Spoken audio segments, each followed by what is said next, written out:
సొంతింటి ఓల విలవిల real estate వ్యాపారులు ఇప్పుడున్నటువంటి తగ్గుముఖంగా ఉన్నటువంటి వ్యాపారానికి కొత్త పుంతలు తొక్కుతా ఉన్నారు. అనేక మోసాలకు పాల్పడుతూ ఉన్నారు.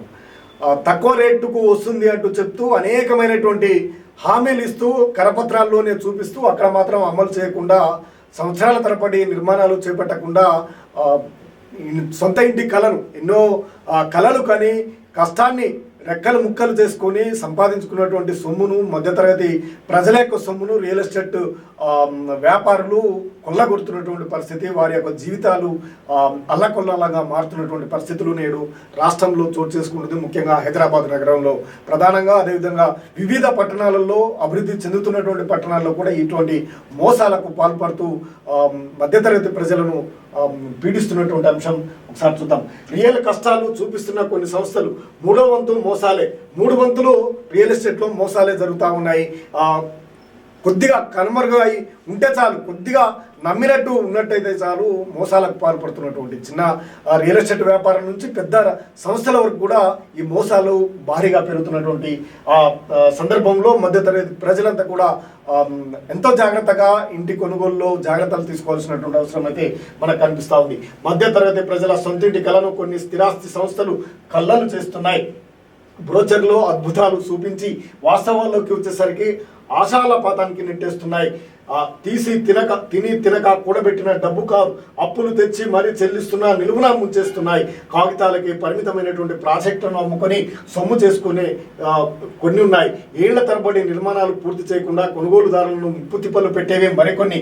ఇక కనీస మౌలిక వసతులు కల్పించకుండా చేతులు దులుపుకునే ఇంకొన్ని real estate regulator authority RERA వద్ద రిజిస్ట్రేషన్ చేసుకున్నటువంటి ప్రాజెక్టులోనే దాదాపు 3 వంతు వాటిపై ఫిర్యాదులు చేస్తున్నాయంటే పరిస్థితి తీవ్రతను అర్థం చేసుకోవచ్చు. ఉంటున్నటువంటి ఇంటికి అద్దె కడుతూ సొంత ఇంటి కోసం తీసుకున్నటువంటి రుణాలకు వాయిదాలు చెల్లిస్తూ కొందరు నరకయాతన అనుభవిస్తున్నారు.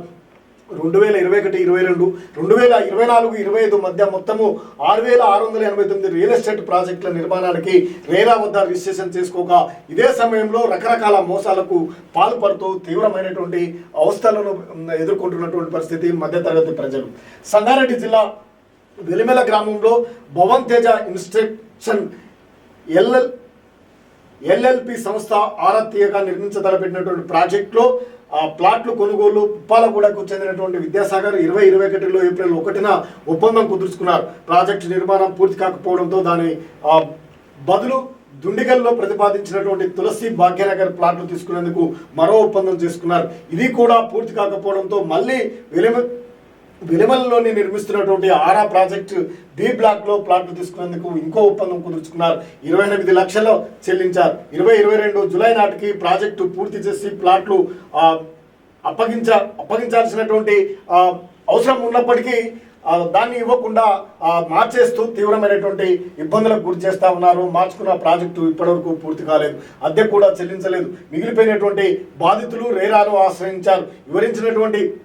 విచారించినటువంటి రేరా వినియోగదారులకు కట్టినటువంటి డబ్బును వడ్డీతో సహా చెల్లించాలని సదర్ సంస్థకు ఆదేశాలు జారీ చేసినటువంటి పరిస్థితి ఇది ఉన్నది. మొత్తము చిన్న చిన్న పట్టణాల నుండి రాష్ట్ర రాజధానిలో కూడా జరుగుతున్నటువంటి మోసాలతో అనేక మంది చెప్పుకోలేక ఏమి చేయలేక అప్పులలో కూరుకుపోయి జీవితాలకు తీవ్రమైనటువంటి నరకయాతన అనుభవిస్తున్నటువంటి పరిస్థితి. రియల్ ఎస్టేట్ మోసాలకు జాగ్రత్తగా ఉండాల్సినటువంటి అవసరం అయితే ప్రజలకు ఉంది.